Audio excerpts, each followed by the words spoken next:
स्वागत है दोस्तों आप सबका आपके अपने चैनल कहानीकार एलएम में। मैं आपका कहानीकार एलएम। दोस्तों, आज की कहानी का टाइटल है माँ का प्यार सबसे अनमोल। और ये कहानी मैं आज इसलिए लेकर आया हूँ क्योंकि आज मदर्स डे है, तो माँ के लिए एक कहानी सो सुने, समझें और एंजॉय करें।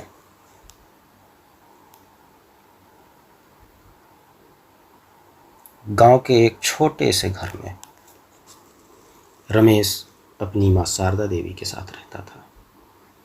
घर बहुत साधारण था। मिट्टी की दीवारें, खपरेल की छत और आंगन में एक नीम का पेड़।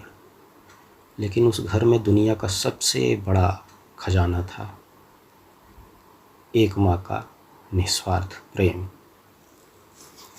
रमेश के पिता का देहांत तब हो गया था जब वह केवल 5 वर्ष का था। उस दिन से शारदा देवी ने माँ और पिता दोनों की जिम्मेदारी अकेले निभाई। उन्होंने दूसरों के घरों में काम किया, खेतों में मजदूरी की और रात रात भर सिलाई करके अपने बेटे को पढ़ाया। जब भी रमेश पूछता, माँ आप इतना काम क्यों करती हो, शारदा देवी मुस्कुरा कर कहती, बेटा मेरा सपना है कि एक दिन तुम बहुत बड़े आदमी बनो। रमेश भी पढ़ाई में बहुत होशियार था। उसने दिन रात मेहनत की और बीटेक पास करके इंजीनियर बना। उसे एक मल्टीनेशनल कंपनी में बढ़िया नौकरी मिल गई। नौकरी के लिए उसे बेंगलुरु जाना पड़ा। शुरुआत में तो सब ठीक रहा। रमेश हर दिन अपनी माँ को फ़ोन करता था, हालचाल लेता था।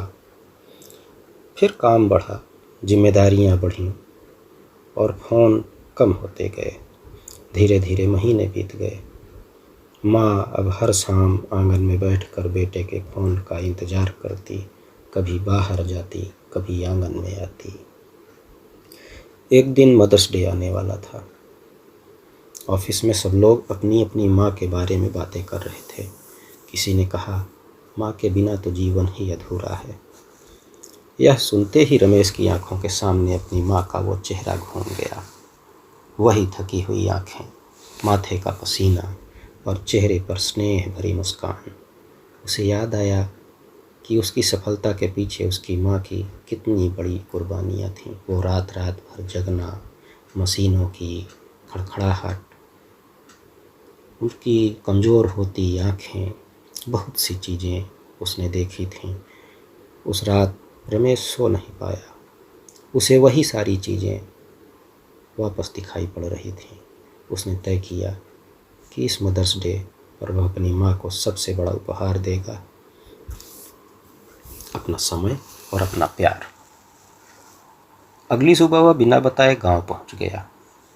घर के बाहर वही पुराना नीम का पेड़ खड़ा था।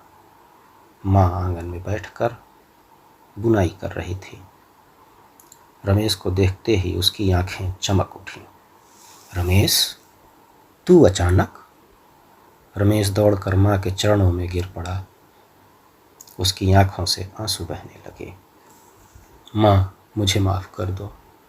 मैं अपनी दुनिया में इतना खो गया कि आपकी दुनिया को भूल ही गया। शारदा देवी ने उसे उठाकर सीने से लगा लिया। पगले, माँ अपने बच्चों को कभी नाराज नहीं होती। रमेश ने एक सुंदर डिब्बा माँ को दिया। उसमें कोई महंगा गहना आदि नहीं था, बस एक फ़ोटो फ्रेम था जिसमें लिखा था, मेरी सफलता का हर कदम आपकी दुआओं से बना है, आप ही मेरी दुनिया हो माँ। माँ ने प्रेम को सीने से लगाया। माँ ने उस प्रेम को सीने से लगाया और उनकी आंखों से आंसू बह निकले। उस दिन रमेश ने अपनी माँ के साथ पूरा दिन बिताया। उनके हाथ का खाना खाया, पुरानी बातें की और रात को आंगन में बैठकर उन टिमटिमाते हुए तारों को देखा। पुरानी बातें फिर से ताज़ा हो आईं। रमेश ने मन ही मन वचन लिया कि अब वह चाहे कितना भी व्यस्त हो, अपनी माँ के लिए हमेशा समय निकालेगा, क्योंकि दुनिया में माँ से बढ़कर कोई रिश्ता नहीं होता, माँ के प्रेम से बड़ा कोई प्रेम नहीं होता, और माँ बिना कुछ मांगे अपना सब कुछ दे देती है।